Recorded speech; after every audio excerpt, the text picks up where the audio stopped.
Doctor Sivagnanam Murugan அருள் ஜோதிடம் channel மூலம் உங்களை அன்புடன் தொடர்பு கொள்கிறேன். சஷ்டி விரதம் முருகன் அருளை பெற பெரும்பாலும் அநேகர் இதை கடைப்பிடிப்பதை நாம் பார்த்து கொண்டிருக்கிறோம். முருகப்பெருமானுக்கு உகந்த விரதங்களில் முதன்மையானது சஷ்டி விரதம். சட்டியில் இருந்தால்தான் அகப்பையில் வரும் என்பது பழமொழி. இதன் உண்மையான பொருள் என்ன? சஷ்டி திதியில் விரதம் இருந்தால் ஒருவரின் அகம் எனப்படும் கருப்பையில் குழந்தை பாக்கியம் உண்டாகும் என்பதே அதன் பொருள். குழந்தை வரம் வேண்டுபவர்களுக்கு இது மிக சிறந்த விரதம் என்று கூறப்பட்டாலும் பொதுவாக எல்லோரும் மன அமைதி, கடன் தொல்லை நீங்க, வேலை வாய்ப்பு பெற, குடும்பத்தில் மகிழ்ச்சி நிலவ இந்த விரதத்தை அனுஷ்டிக்கலாம். இந்த வருடம் செப்டம்பர் மாதம் மற்றும் அக்டோபர் மாதங்களுக்கான சஷ்டி விரத நாட்கள் எப்பொழுது வருகிறது என்று பார்ப்போம். செப்டம்பர் 13 சனிக்கிழமை தேய்பிறை சஷ்டி, செப்டம்பர் 28 ஞாயிற்றுக்கிழமை வளர்பிறை சஷ்டி, அக்டோபர் 12 ஞாயிற்றுக்கிழமை தேய்பிறை சஷ்டி, அக்டோபர் 27 திங்கட்கிழமை வளர்பிறை சஷ்டி அன்று சூரசம்ஹாரம். குறிப்பாக ஐப்பசி மாதத்தில் வரும் வளர்பிறை சஷ்டி கந்த சஷ்டி விரதம் என அழைக்கப்படுகிறது. இது சூரசம்ஹாரத்துடன் முடிவடையும். இந்த விரதம் மிக முக்கியமான ஒன்றாகும். ஒவ்வொரு மாதமும் வரும் வளர்பிறை மற்றும் தேய்பிறை சஷ்டி திதிகளில் இந்த விரதத்தை மேற்கொள்ளலாம்.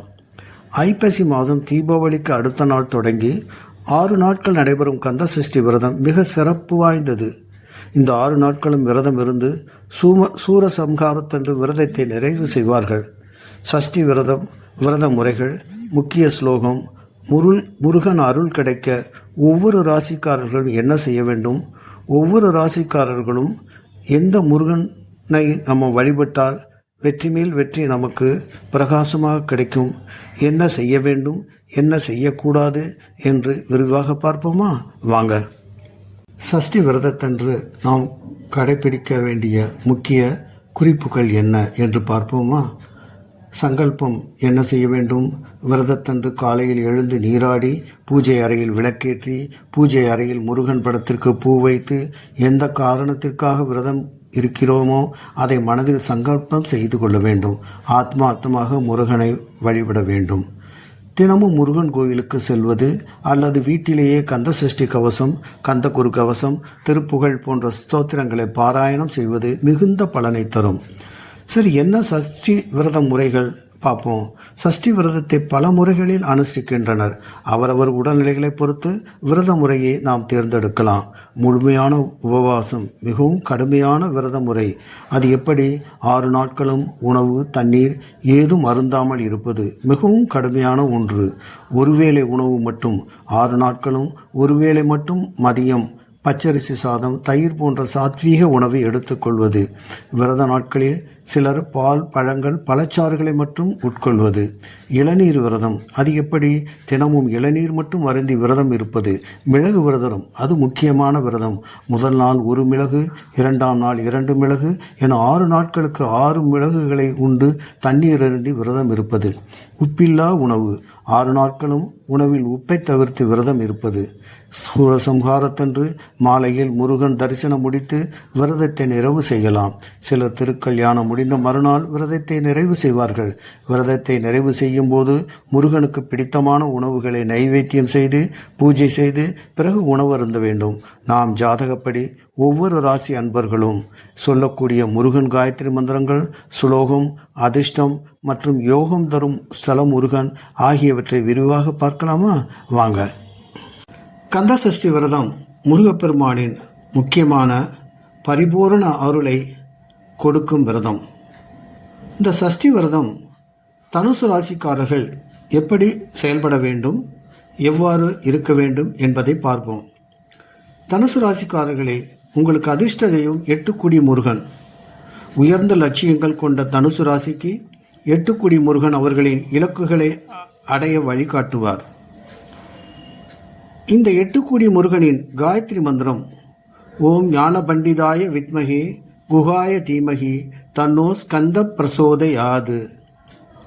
அவரது ஸ்லோகம் ஞான பண்டிதா, சக்திதரா, ஸ்கந்தா, சரவணபவா, குமாரா, சுப்பிரமணியாய நமோ நமக.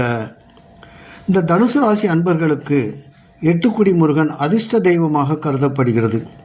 இருப்பினும் சஷ்டி அன்று, சஷ்டி விரதம் அன்று எந்த ஒரு முருகன் கோயிலுக்கும் சென்று முழு மனதுடன் வழிபட்டால் முருகனின் ஆசி, பரிபூர்ண அருள் நிச்சயமாக கிடைக்கும்.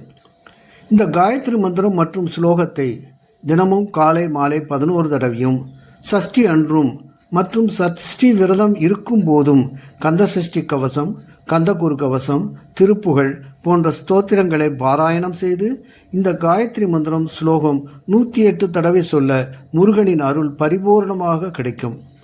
சஷ்டி விரதம் உங்களுக்கு நன்மையையும் ஆனந்தத்தையும் வெற்றியையும் கொடுக்க வாழ்த்துக்கள். கந்த சஷ்டி விரதம் முருகப்பெருமானின் முதன்மையான விரதங்களில் ஒன்று. இந்த சஷ்டி விரதம் இருப்பவர்களுக்கு முருகனின் அருள் பரிபூர்ணமாக கிடைக்கும். மகர ராசி அன்பர்களே, நீங்கள் சஷ்டி விரதம் இருக்கும் பொழுது உங்களுக்கு அதிர்ஷ்ட தெய்வம் வள்ளிமலை சுப்பிரமணியர். உழைப்பை நம்பும் மகர ராசிக்கு வள்ளிமலை முருகன் விடாமுயற்சிக்கு ஏற்ற பலன்களையும் நிலையான முன்னேற்றத்தையும் நிச்சயமாக தருவார். வள்ளிமலை சுப்பிரமணியருடைய காயத்ரி மந்திரம் ஓம் மயூராசனாய வித்மகே ஷண்முகாய தீமகி தன்னோ சுப்பிரமணிய பிரசோதயாது. அவரது ஸ்லோகம் ஷண்முகா, ஷடானனா, ஸ்கந்தா, தேவசேனாபதி, சுப்பிரமணியாய நமோ நமக. மகர ராசி அன்பர்களுக்கு வள்ளிமலை சுப்பிரமணியன் அதிர்ஷ்ட தெய்வமாக கருதப்படுகிறது. இருப்பினும் சஷ்டி அன்று, சஷ்டி விரதம் நாளன்று எந்த ஒரு முருகன் கோயிலுக்கும் சென்று முழு மனதுடன் வழிபட்டால் முருகனின் பரிபூரண அருள் நிச்சயமாக கிடைக்கும். இந்த காயத்ரி மந்திரம் மற்றும் ஸ்லோகத்தை தினமும் காலை மாலை 11 தடவையும், சஷ்டி அன்றும் மற்றும் சஷ்டி விரதம் இருக்கும் போதும் கந்த சஷ்டி கவசம், கந்தகுரு கவசம், திருப்புகழ் போன்ற ஸ்தோத்திரங்களை பாராயணம் செய்து இந்த காயத்ரி மந்திரம் ஸ்லோகம் 108 தடவை சொல்ல முருகனின் அருள் பரிபூர்ணமாக கிடைக்கும். மகர ராசி அன்பர்களே, சஷ்டி விரதம் உங்கள் வாழ்க்கையில் அனைத்து விதமான மகிழ்ச்சிகளையும் வெற்றிகளையும் தர வாழ்த்துக்கள். முருகப்பெருமானின் விரதங்களிலேயே முக்கியமான விரதம் கந்த சஷ்டி விரதம். இந்த சஷ்டி விரதம் அனுஷ்டிப்பவர்களுக்கு முருகனின் பரிபூரணமாக ஆசியும் அருளும் நிச்சயமாக கிடைக்கும். கும்பராசி அன்பர்களே, உங்களுக்கு அதிர்ஷ்ட தெய்வம் குன்றத்தூர் முருகன். புதுமையான சிந்தனைகள் கொண்ட கும்பராசிக்கு குன்றத்தூர் முருகன் ஆக்கப்பூர்வமான யோசனைகளையும் ஆன்மீக முன்னேற்றத்தையும் நிச்சயமாக அருள்வார். குன்றத்தூர் முருகனின் காயத்ரி மந்திரம் ஓம் ஸ்கந்தாய வித்மகே சக்தி ஹஸ்தாய தீமகி தன்னோ குமார பிரசோதயாது. அவரது ஸ்லோகம் சக்தி தரா, ஞான பண்டிதா, சரவணபவா, ஷண்முகா, சுப்பிரமணியாய நமோ நமக. கும்பராசி அன்பர்களுக்கு குன்றத்தூர் முருகன் அதிர்ஷ்ட தெய்வமாக கருதப்படுகிறது. இருப்பினும் சஷ்டி அன்று, சஷ்டி விரதம் இருக்கும் அன்று எந்த ஒரு முருகன் கோயிலுக்கும் சென்று முழு மனதுடன் வழிபட்டால் முருகனின் பரிபூரண அருள் நிச்சயமாக கிடைக்கும். இந்த காயத்ரி மந்திரம் மற்றும் ஸ்லோகத்தை தினமும் காலை மாலை 11 தடவையும், சஷ்டி அன்றும் மற்றும் சஷ்டி விரதம் இருக்கும் போதும் கந்த சஷ்டி கவசம், கந்தகுரு கவசம், திருப்புகழ் போன்ற ஸ்தோத்திரங்களை பாராயணம் செய்து இந்த காயத்ரி மந்திரம் ஸ்லோகம் 108 தடவை சொல்ல முருகனின் அருள் பரிபூர்ணமாக கிடைக்கும். கும்பராசி அன்பர்களே, சஷ்டி விரதம் உங்கள் வாழ்க்கையில் அனைத்து விதமான வெற்றிகளையும் தர வாழ்த்துக்கள். முருகப்பெருமானின் அருள் பரிபூர்ணமாக கிடைக்கும் விரதம் கந்த சஷ்டி விரதம். மீனராசி அன்பர்களே, உங்களுக்கு அதிர்ஷ்ட தெய்வம் மயிலம் சுப்பிரமணிய சுவாமி. ஆன்மீக தேடல் கொண்ட மீனம் ராசிக்கு மயிலம் முருகன் அமைதியையும் தெய்வீக அனுபவங்களையும் நிச்சயமாக வழங்குவார். மயிலம் சுப்பிரமணிய சுவாமி அவர்களின் காயத்ரி மந்திரம் ஓம் கார்த்திகேயாய வித்மகே சரவணபவாய தீமகி தன்னோ ஸ்கந்த பிரசோதயாது.